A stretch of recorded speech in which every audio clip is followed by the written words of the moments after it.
Buen día. Continuando con el módulo de síndrome coronario agudo, hoy voy a hablar de indicaciones y evidencias de beta bloqueantes, bloqueantes cálcicos y estatina. Soy el teniente médico Ortiz Guido. Los beta bloqueantes, como sabemos, son fármacos que producen bloqueo competitivo reversible de las acciones catecolinérgicas, que son mediadas a través de los receptores beta adrenérgicos.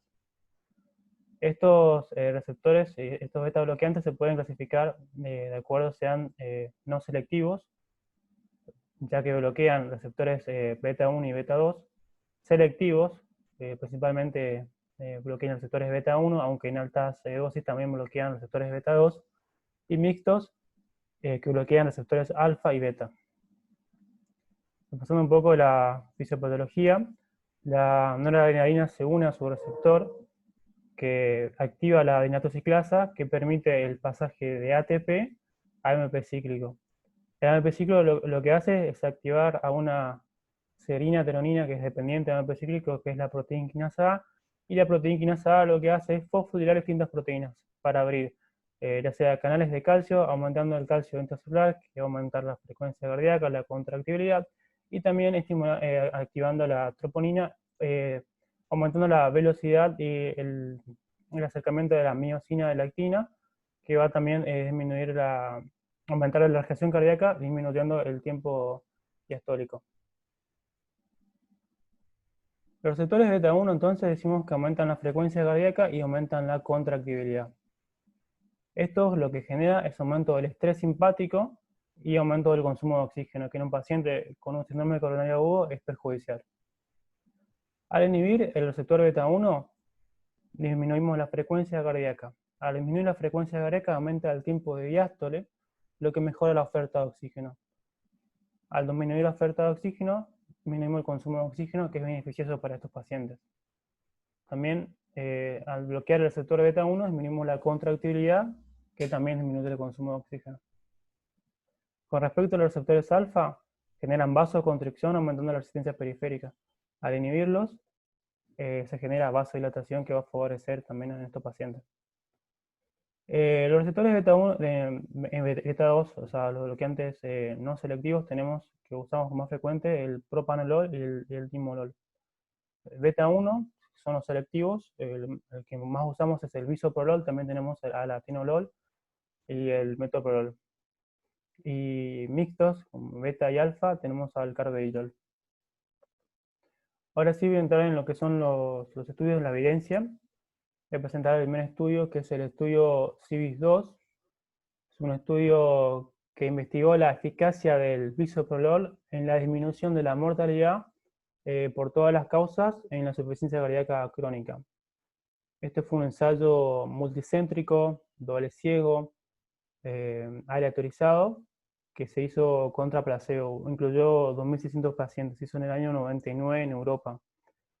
Los pacientes que incluyeron en el estudio estaban en clase funcional 3 o 4 y con una fracción de erección que era de 35 o menor. Y todos estaban con la terapia óptima al momento que se hizo el estudio, que en ese momento era con diuréticos y inhibidor de la enzima convertidora de angiotensina.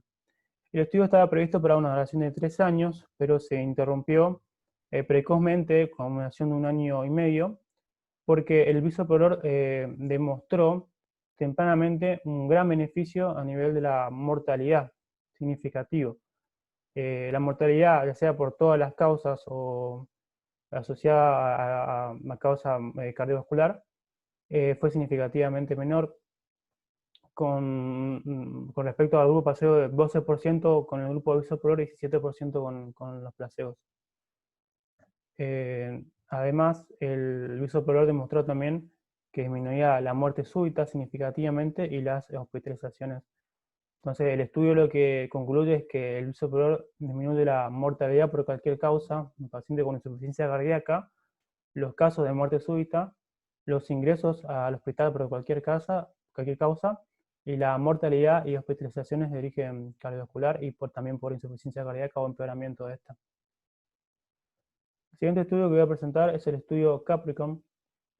Es un estudio también multicéntrico, randomizado, doble ciego, que el objetivo era conocer el efecto sobre el riesgo y la muerte en el punto combinado y hospitalización, con respecto al carvedilol, en pacientes con disfunción ventricular severa. Es un estudio que principalmente de la población era masculina, 70% eran hombres, y la media de edad era 63 años. Los pacientes como criterio de inclusión tenían una fracción de eyección menor al 40%, con una media de alrededor de 32%. Y la mayoría había presentado anteriormente un infarto agudo miocardio anterior. Y estaban medicados en ese momento con inhibidores de la enzima angiotensina de angiotensina y aspirina. El estudio demostró que la mortalidad por todas las causas y cardiovasculares fue menor en el grupo con carvedilol, del 12% con respecto al 15%, significativamente menor a favor del carvedilol. Y los pacientes tratados a largo plazo, después del infarto agudo miocardio complicado por disfunción sistólica, el carvedilol fue favorable y redujo la frecuencia de muerte por todas las causas y cardiovascular y también de infartos recurrentes y muerte súbita. El siguiente estudio que voy a comentar es el estudio COMET. También es un estudio randomizado, multicéntrico, que fue publicado en noviembre de 2005. Y lo que tiene de particular es que fue un diseño factorial 2x2, en lo que se intentó comparar fue el método Podor versus placebo y además el uso de aspirina más clopidogrel versus aspirina más placebo. El estudio evaluó el efecto del uso temprano de metoprolol intravenoso y luego oral a la terapia filinolítica convencional, que es la que se usaba en ese momento, en pacientes con infarto agudo miocardio reciente. Evaluó una población de 45.000 pacientes este estudio. La mayoría de ellos presentaba infarto con elevación del segmento CT, también otra población importante con bloqueo de rama izquierda y depresión del segmento CT. El tratamiento se instauraba a las 24 horas de iniciados los síntomas y se excluyeron a pacientes que presentaban hipotensión, bradicardia o bloqueo de alto grado y pacientes que usaban shock. El estudio lo que demuestra es que disminuyó los reinfartos y la fibrilación ventricular, la frecuencia de arritmia. Pero lo que se vio es que aumentaba el shock cariogénico. Y esta es la curva de Kaplan-Meier del estudio. Fíjense que el estudio no demuestra disminuir la mortalidad en comparación con la terapia firinolítica convencional sola. Y lo que sí demuestra es que disminuyó los reinfartos y la fibrilación ventricular, pero también se vio aumento del shock cariogénico. Entonces, la conclusión del estudio es que el método Podor temprano disminuye el reinfarto y la fibrilación ventricular, pero había aumentado el shock cariogénico. Y la visión temprana del método Podor no disminuye aún más el riesgo de muerte. También otra conclusión del estudio fue que al añadir clopidogrel a la aspirina disminuye el riesgo combinado de muerte, reinfarto o accidente cerebrovascular después del infarto agudo de miocardio, sin aumentar significativamente el riesgo de sangrado mayor. Con respecto a las indicaciones de los beta bloqueantes, fíjese que está indicado el tratamiento con beta bloqueante para los pacientes con insuficiencia cardíaca, a todos los pacientes con indicación de clase 1, nivel de evidencia de Astor, son las indicaciones de la Sociedad Europea. Y con respecto al uso intravenoso, se puede considerar el uso en el momento del síndrome coronariano agudo, siempre que no tenga contraindicaciones ni signo de insuficiencia cardíaca aguda o hipotensión. Y es clase 2A la indicación a nivel de evidencia de Astor. Estas son las indicaciones de la Sociedad Argentina. Fíjese que los beta bloqueantes deben ser indicados por vía oral en las primeras 24 horas del inicio del infarto agudo de miocardio, si no hay contraindicaciones. Y lo otro interesante es que en pacientes con insuficiencia cardíaca compensada y o depresión de la función ventricular están indicados con clase 1, nivel de evidencia A. Ahora voy a continuar con la otra parte de la clase, que es de la de beta bloqueantes. El primer estudio de evidencia que voy a comentar es el LABIT-2, que también es un estudio multicéntrico, doble ciego, randomizado, que se hizo versus placebo. Incluyó 1.700 pacientes que habían tenido un infarto de miocardio y se integraba la terapia luego de 2 semanas. El estudio duró 1 año y medio y fíjense que estos son los endpoints. El endpoint primario para mortalidad total no les da porque el hazard ratio es menor a 1, no es significativamente diferente. Y lo que sí demuestra el estudio, que sí les dio, es para disminución de reinfarto, más que nada. Y lo que sí se vio que a los pacientes que no tenían insuficiencia cardíaca le iba mejor con verapamilo. Estas son las indicaciones de la Sociedad Argentina.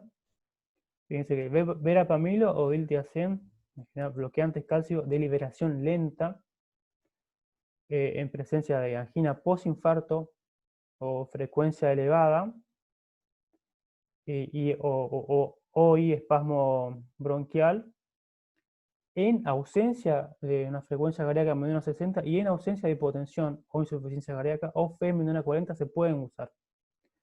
La indicación es 2B y el nivel de evidencia es B. Y están contraindicados los beta bloqueantes, perdón, los bloqueantes cálcicos de acción rápida como la nifedipina. Y están contraindicados los bloqueantes cálcicos en insuficiencia cardíaca con fracción de dirección menor a 40. Con respecto a las estatinas, que es la otra parte de la clase, algo hablamos también en el otro módulo de prevención. Decíamos que eran las más eficaces para reducir el colesterol, que disminuían también los triglicéridos y aumentaban el colesterol HDL, y que habían demostrado disminuir la mortalidad coronaria. Pero nosotros indicamos estatinas dentro de las primeras 24 horas, y los efectos del colesterol se van a ver recién en 4 semanas.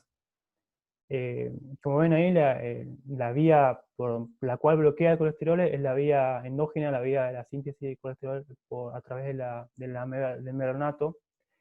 Pero además de bloquear la síntesis del colesterol, lo que genera la estatina es disminuir el estrés oxidativo, disminuir el óxido nítrico, el factor de crecimiento tumoral, con lo cual hay un efecto periotroico que es muy importante con la toma de estatina, que genera una disminución en la inflamación, una disminución en la disfunción endotelial, del estrés oxidativo, del depósito del colesterol y de la formación de trombo. Entonces lo que estamos evitando, y por eso es que debe ser administrada dentro de las primeras 24 horas, es un reinfarto, evitando la isquemia y las complicaciones, ¿no? Y la muerte del paciente. Por eso es muy importante que se administren tempranamente. Con respecto a la prevención primaria, no es tema de la clase, lo hablamos también en prevención, son los estudios más importantes, y en prevención secundaria son estos, que también se habló en el módulo anterior.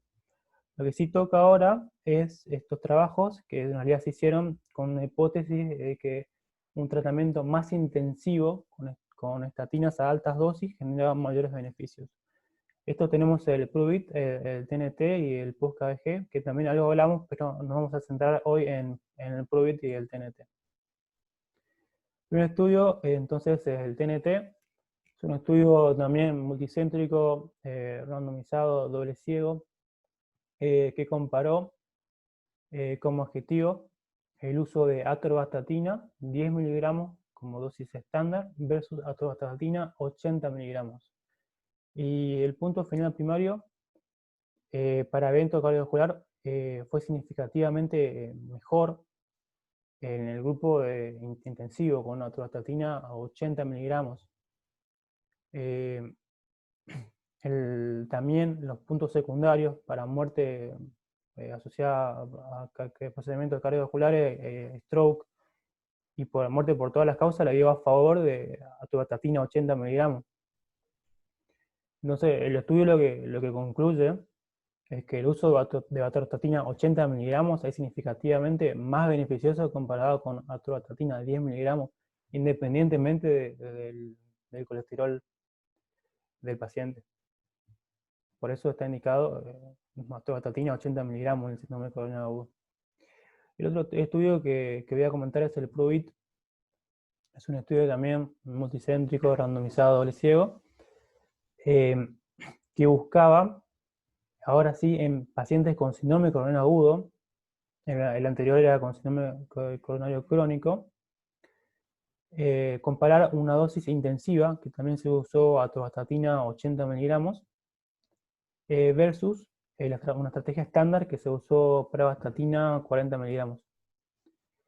Y lo que les da es que el punto final primario, que era por muerte, infarto agudo y angina inestable, disminuyó significativamente en el grupo de las estatinas con alta dosis.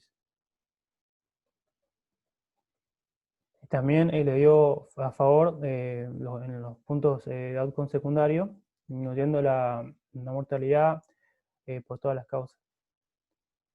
Y lo que concluye el estudio es que el uso de atorvastatina 80 miligramos es significativamente más beneficioso en pacientes con síndrome coronario agudo versus la terapia habitual en ese momento con pravastatina 40 miligramos. Con respecto a las indicaciones, la ES, como vimos en el módulo anterior, divide a los pacientes de riesgo muy alto, alto, moderado y bajo. Los pacientes con síndrome coronario agudo son de muy alto riesgo. Y el objetivo en estos pacientes es disminuir el colesterol LDL menor a 55. La SAC también tiene indicaciones similares en los pacientes que tienen enfermedad aterosclerosis sintomática. La última guía lo que dice que el objetivo es menor a 70, pero a su vez en las clases que tuvimos también se aconseja un colesterol menor a 55. Para resumir un poco y entender las indicaciones, los pacientes que tienen síndrome coronario agudo vamos a usar atorvastatina 80 miligramos siempre y cuando sea posible. Si el paciente tolera la atorvastatina dentro de 4 o 6 semanas, voy a evaluar el colesterol, y si con esta terapia yo logré un colesterol LDL menor a 55, que es el objetivo, puede continuar con atorvastatina 80 miligramos. Y si el paciente no logra este objetivo o no tolera la atorvastatina a dosis intensiva, se puede usar ezetimibe. Después también se reevalúa después de 4 o 6 semanas, y si no se logra el objetivo, ahí están indicados los inhibidores de la especie CK9. Eso es todo, muchas gracias.